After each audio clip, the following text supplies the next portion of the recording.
When being helpful hurts, the leadership trap that is killing your team's growth. Are you so good at solving problems that your team has just stopped trying? Well, I do have a client that discovered she was accidentally handicapping her team while always being the hero. This episode breaks down why your helpfulness might be the biggest obstacle to your own team's development. And don't worry, I tell you what to do about it. Welcome to Legacy Lounge, the podcast where you'll discover how to lead with purpose and build a legacy that matters. So if you're ready to step into your full potential, show up authentically for yourself and others, and create a lasting impact on the world, you're in the right place. Let's begin.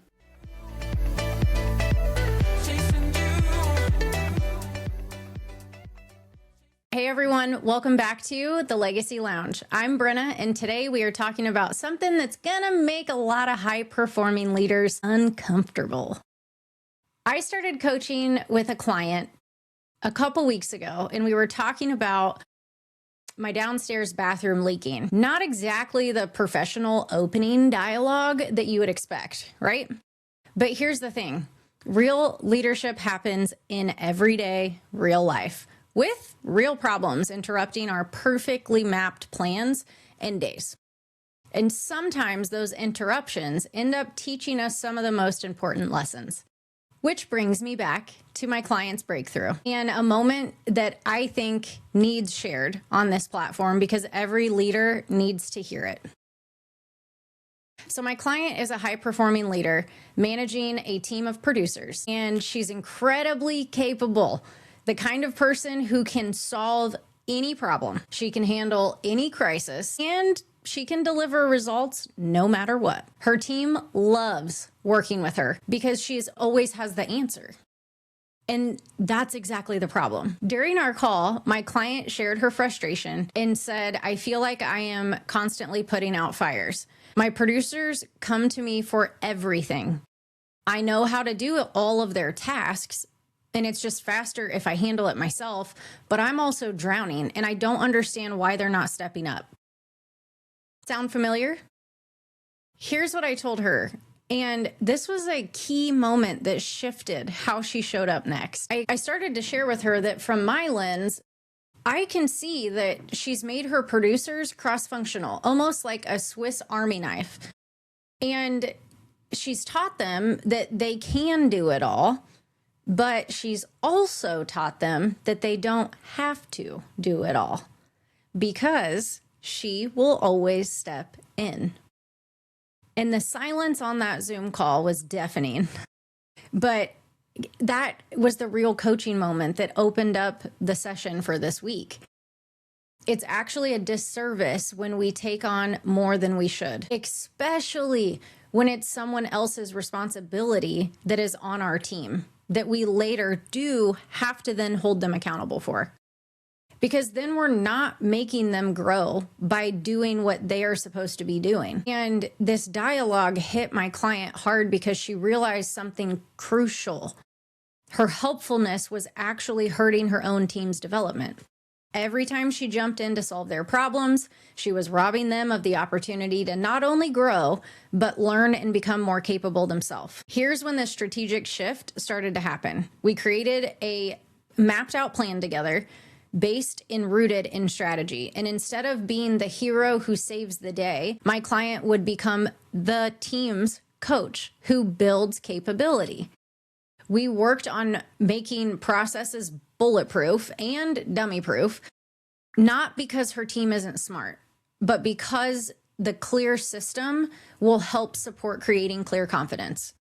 The overall goal was to give her producers exactly what they need to solve problems themselves, rather than always defaulting and coming to her.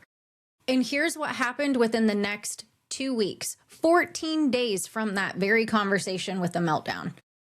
She noticed her producers started troubleshooting issues before they even escalated it to her.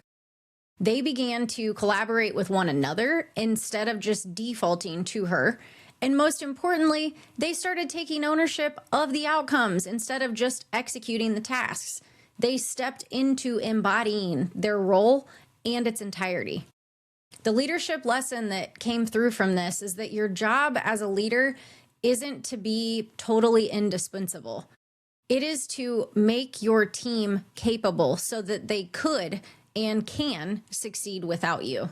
But when you constantly rescue your team from challenges, you're not helping them or anybody. You're just handicapping them. I can see this pattern all the time with my clients. High performers, we are so good at being problem solvers that we would oftentimes rather rob the team of the growth opportunity for the sake of being the problem solver. Their teams aren't lazy. They're also not incapable. They are trained to depend on their leader instead of knowing how to develop and strengthen their own problem-solving muscles. So think about it this way. Every time you jump in to fix something that your team could handle, you're also simultaneously sending the message to everybody on the team, I don't trust you to figure this out on your own. Even if that's not what you mean, that's what they observe. And oftentimes it's what they hear. Don't worry, I've got a couple questions that'll support you to audit how you might be doing this with your team right now and direction on what to do next. So the first question I want you to ask yourself is, what am I doing right now that my team should be doing? Be honest with yourself. Are you handling things because they truly do need you? Or is it because it's faster or because you like being needed? The second question I'll challenge you to ask yourself is, how is my helpfulness actually limiting others' growth, specifically your team's growth? Think about every time that you've gone in to rescue them. What opportunity are they missing in order to develop their skills that they might not even know they don't have yet? The third question to ask yourself is, what would happen if I decided to coach others instead of just rescuing them? What if your role was to ask better questions instead of just providing answers? Fourth, how can I create systems that empower instead of enable? What process documentation is needed? What training would give them confidence to handle things independently? This is what separates good leaders from the great ones. Good leaders make themselves indispensable, but great leaders, they make their teams unstoppable. My client learned this lesson through that coaching conversation, and that started with a toilet leak that ended in a completely different mindset shift about what leadership can really mean. Now, for those curious, the toilet downstairs did get fixed, the leaking stopped, and all is well. To close out this episode, your challenge this week is to identify one thing that you're doing for your team that they should be doing for themselves. And then get real honest with yourself and ask, how can I coach them to the capability instead of stepping in to rescue them from their own growth? Sometimes the most profound leadership lessons come from the most ordinary, unexpected moments. The bathroom leak reminded me that real leadership is never about having the answers, but it is about helping others find theirs too.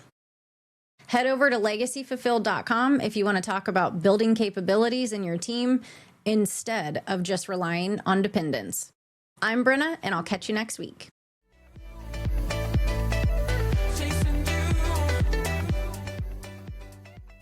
That's it for this episode of Legacy Lounge, a podcast dedicated to empowering you to lead with purpose. Remember, leadership begins with you. When you're connected to your values, strengths, and authentic self, you show up powerfully for your team, businesses, and everyone you lead. To authentically lead others, you must first lead yourself. I challenge you to consider, how are you investing in your personal growth to create a legacy that you envision? Thank you for joining me in the Legacy Lounge. If this episode sparked any thoughts or inspired action, I'd love to hear from you. I'm your host, Brin'na Rollins-Williams. Connect with me on LinkedIn or other socials, and let's continue the conversation. Remember, your legacy is built one intentional step at a time.